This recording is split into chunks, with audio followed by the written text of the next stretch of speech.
চৰকাৰী চাকৰি দৰমহা নিৰাপত্তা নহয় যে মৃত্যুৰ পিছতো মোৰ পৰিয়ালে 100% দৰমহা পাই থাকিব ই জীৱন বীমাতকৈ ডাঙৰ নিৰাপত্তা আৰু এই নিৰাপত্তাৰ কাৰণে আজি আমি মাহত 8,000 টকা ক্ষতি কৰিও চৰকাৰত যোগদান কৰিছো এই আঁচনিখনো যেতিয়া আৰম্ভ হৈছিল আমাৰ বিভিন্ন সংগঠন বা দল বা বিভাগৰ বিষয়া কোনেও ইয়াক দাবী কৰা নাছিল আমি সময়ৰ তাগিদাৰ লগত লক্ষ্য ৰাখি এই কাম ফেৰা আৰম্ভ কৰিছিলো আৰু আজি সচিবালয় কম্পেশনেট এপইন্টমেন্ট বিচাৰি বিধবা মহিলাৰ আগমন একেবাৰে নোহোৱা হৈছে আৰু সকলোৱে আজি ইয়াক এখন কল্যাণকামী আঁচনি বুলি স্বীকাৰ কৰিছে দ্বিতীয় বৰ্গ চতুৰ্থ বৰ্গৰ কাৰণে নহয় আইএছ আৰু আইপিএছতো চৰকাৰী কাৰ্যকালত মৃত্যু হোৱা পৰিয়ালেও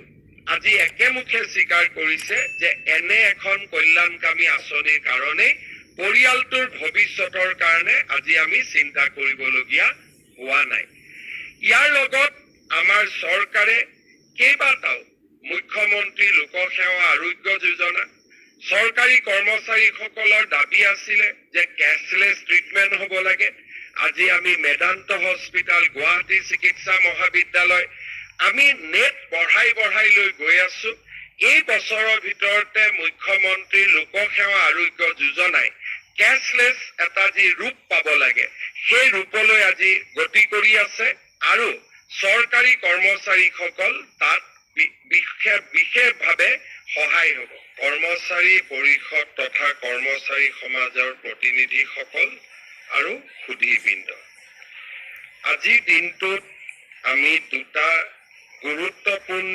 কল্যাণকামী আঁচনিৰ শুভাৰম্ভ কৰিছো ইতিমধ্যে ৰাজ্যৰ মুখ্য সচিব শ্ৰী ৰবি কোটা ডাঙৰীয়াই স্বাগত সতীৰ্থ পোৰ্টেল আৰু মিউচুৱেল ট্ৰান্সফাৰৰ বিষয়ে আপোনালোকক সদৰি কৰিছে আমি কৰ্মচাৰীসকলৰ যি কাম কৰাৰ মানসিকতা বা তেওঁলোকে দায়িত্ব পালন কৰিবলৈ যাওঁতে যিখিনি মানসিক সন্তুষ্টিৰ প্ৰয়োজন হয় সেইখিনি নিৰন্তৰভাৱে প্ৰদান কৰিবলৈ আমাৰ চৰকাৰখনে দেশত নথকা বা কৰ্মচাৰীসকলৰ বাবে অচিনাকি কেইবাটাও আঁচনি ৰূপায়ণ কৰিছে চৰকাৰী দায়িত্ব অনুসৰি মই বিভিন্ন ৰাজ্যলৈ যাওঁ আৰু বিভিন্ন ৰাজ্যক যেতিয়া মই প্ৰশ্ন কৰোঁ যে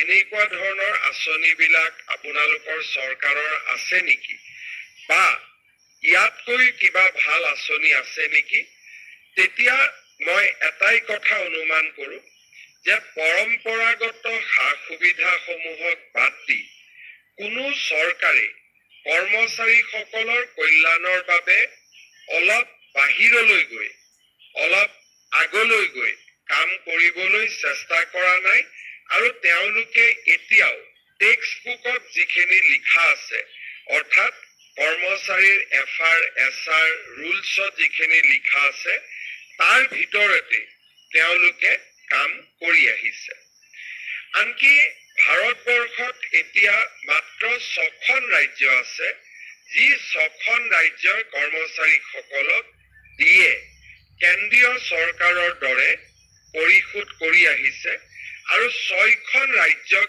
বাদ দি সকলোবিলাক ৰাজ্যই কেন্দ্ৰীয় চৰকাৰৰ লগত দিয়ে পৰিশোধ কৰাৰ ক্ষেত্ৰত 10ৰ পৰা 40%লৈকে ৰাজ্য আৰু কেন্দ্ৰৰ মাজত পাৰ্থক্য আছে বহু দূৰলৈ যদি মই নাযাওঁ আমাৰ নিচেই প্ৰতিবেশী ৰাজ্য পশ্চিম বংগৰ লগত যদি আমি তুলনা কৰোঁ পশ্চিম বংগ আৰু অসমৰ মাজত ডিএৰ পাৰ্চেন্টেজ 30% আজিৰ দিনত গ্যাপ আছে অৰ্থাৎ আমাৰ যদি ডিএ 55% পশ্চিম বংগৰ ডিএ 25% বা তাতোকৈও কম কিন্তু যদি ৰাজ্যৰ জিডিপি ওয়াইজ আমি তুলনা কৰোঁ ৰাজহ যদি আমি তুলনা কৰোঁ তেতিয়াহ'লে পশ্চিম বংগৰ যদি জিডিপিৰ ক্ষেত্ৰত স্থান 7 বা 8 হয় আমাৰ স্থান 17 নম্বৰ আজি প্ৰতিকূলতাৰ মাজতো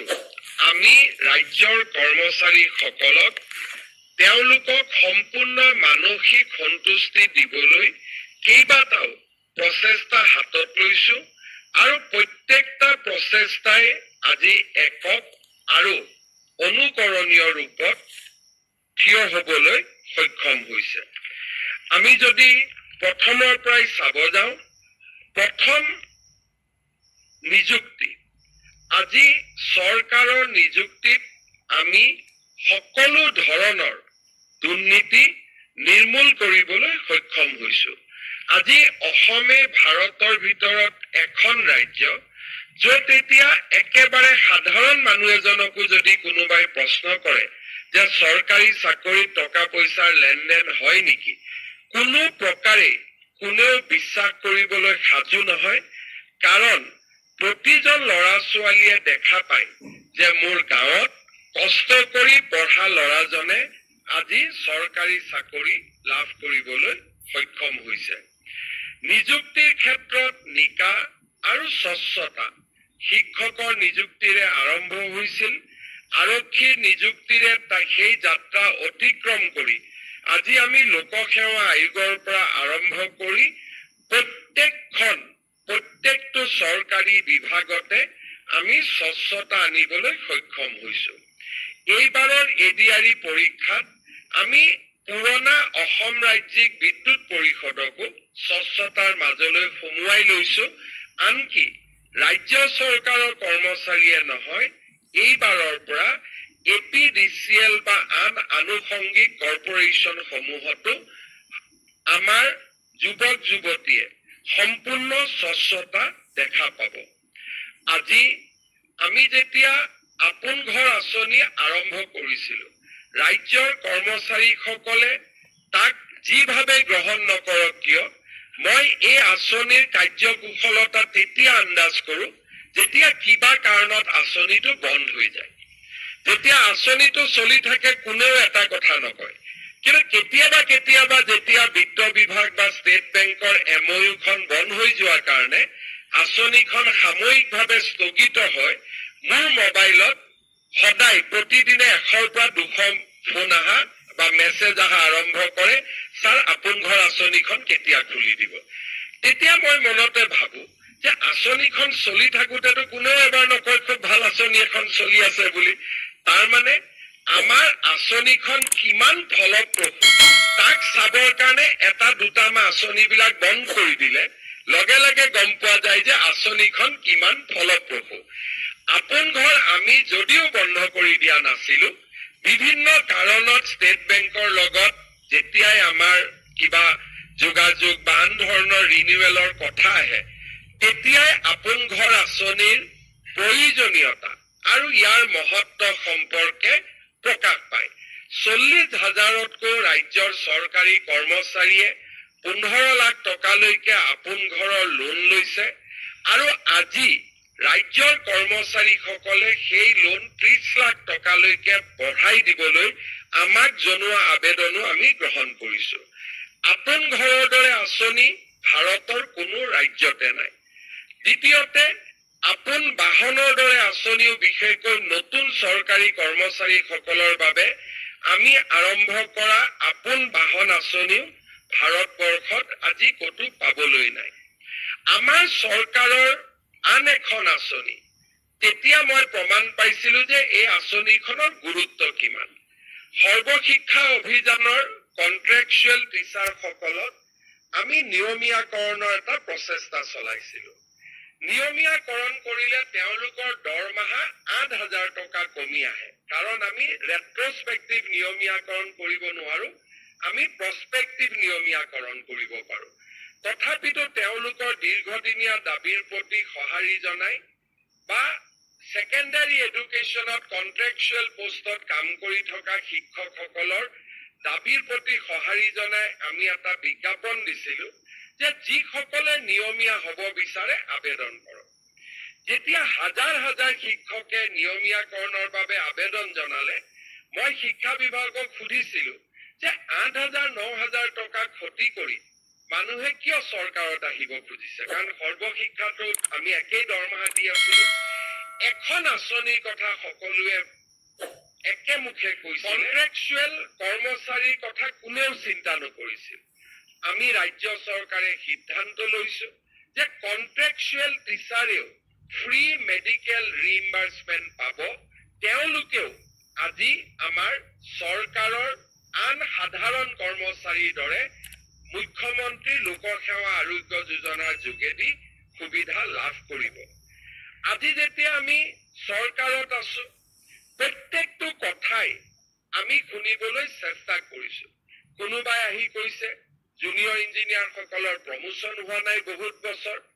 আমি কৈছো ঠিক আছে, আমি পাৰ্চনেল পোষ্ট ক্ৰিয়েট কৰিম, আপোনালোকক ট্ৰান্সফাৰৰ আমি সুবিধা কৰি দিম। আজি কোনোবাই আমাক আহি কৈছে যে 2003 চন 5 চনৰ আগত কাম কৰা চৰকাৰী কৰ্মচাৰীসকলক ৰেগুলাৰ পে স্কেল দিব লাগে। আমি কৈছো ৰেগুলাৰ পে স্কেল দিম। কোনোবাই কৈছে হাউচ ৰেন্ট দিব লাগে, আমি হাউচ ৰেন্ট দিম। বেটেলিয়নত কাম কৰা পুলিচসকলক পৰিয়ালৰ লগত থাকিবৰ বাবে অতিৰিক্ত MIL দিব লাগে। আজি আমি তাকো অনুমোদন কৰিছো। চাওঁতে চাওঁতে আমাৰ ৰাজ্যৰ কৰ্মচাৰী সমাজক এক মানসিক সন্তুষ্টি, ছেটিছফেকশ্যন, যিটো ৱৰ্ক কালচাৰৰ কাৰণে প্ৰয়োজনীয় ছেটিছফেকশ্যন এটা দিয়াৰ কাৰণে আমি প্ৰয়াস আৰু প্ৰচেষ্টা চলাইছিলো আৰু আজি তাত আমি সফল হৈছো। পিতৃ মাতৃৰ বন্দনাৰ পৰা আমি একোটা মানুহৰ জীৱনৰ আটাইতকৈ সেন্সিটিভ কামবিলাকত আমি চৰকাৰী কৰ্মচাৰীৰ লগত থিয় হৈছো আৰু চৰকাৰী কৰ্মচাৰীসকলৰ মাজত মানসিক সন্তুষ্টিৰ মাজেৰে কৰ্ম সংস্কৃতিক আমি আগুৱাই ল'বলৈ প্ৰয়াস আৰু প্ৰচেষ্টা কৰিছো। নো ডাউট